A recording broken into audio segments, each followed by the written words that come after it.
We thank you for this opportunity. And Father God, we asking you to look down on the bereaved family. Father God, we asking you to strengthen them, give them what they need to get through this hour, this month, this week. The week before she passed, it was just me and her, and she seemed like something was on her mind. She was laying there, and then she was crying. She started crying even harder. She was like, "We need to talk." She said, "Mom, I'm tired." I was like, "Baby, just lay down and take." She's like, "I'm not tired like that. I'm tired, but I'm only here still being a strong, brave, big girl is because of you. This is my time. It's not meant for me to get past this time." She said, "Mom, I don't want to die, but I'm ready to go. I need you to get it together, and I need you to get you together. I'm afraid of what's going to happen to you." And she kept saying, "I don't want to die, but I don't want to be here anymore."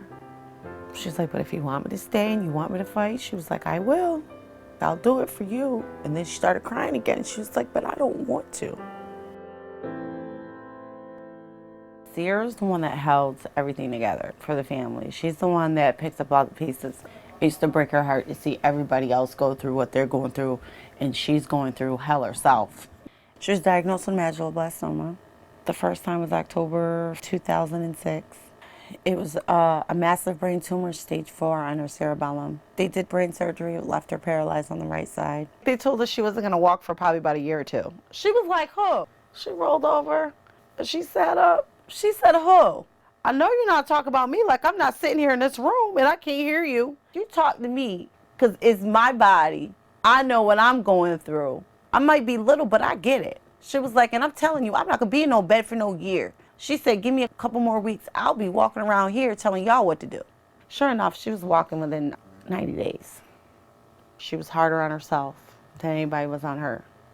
She expected to work miracles because she worked miracles everywhere else. When it came to herself, she didn't realize she was working miracles. You know, she never realized how far she's came and how she inspired other people just from her fight. She didn't never think about herself. There was a young man that wanted to meet her. She became an inspiration for him. The family had heard of her and what she's done for other people, and their son was diagnosed with medulloblastoma, and the treatment is severe. He didn't want to do it anymore, and he didn't want to give up, so the people started talking to him about Sierra. Sierra gave him the will to want to fight again, and he wanted to meet her in person.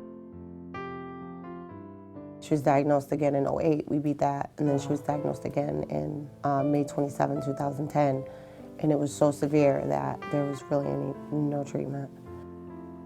We weren't expecting it at that time. It was supposed to have been a process because the tumors are all over the brain, all over the spine.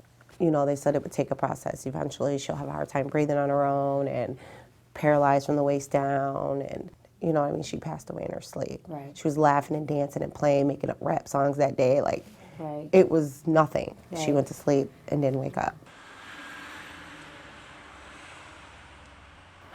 I was in the kitchen putting the chicken in the oven because I was about to get her up and change her diaper. I was calling her name.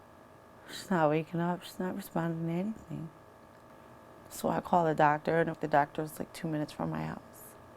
She was like, "Trina, I don't think she's going to wake up." And I was like, "You're just full of shit," because she was just fine. Like, come on, she's going to wake up.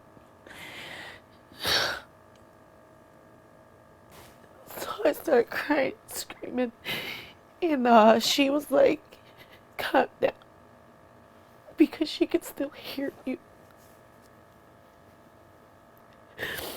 Then I reflected on the promise that I made her, which was to stay cool about the whole situation, because she didn't want anybody upset. She felt like it was a blessing, not a day of sadness. Sierra always felt like she had a destiny. She always wanted to complete that. She would ask God not to lose sight of that path, not to give up, because her journey wasn't a journey of her own, it was a journey for others. What she can do for other people, and it wasn't small stuff, it was things that saved people's lives. And once she felt like she did enough, she went home. Her mission was complete.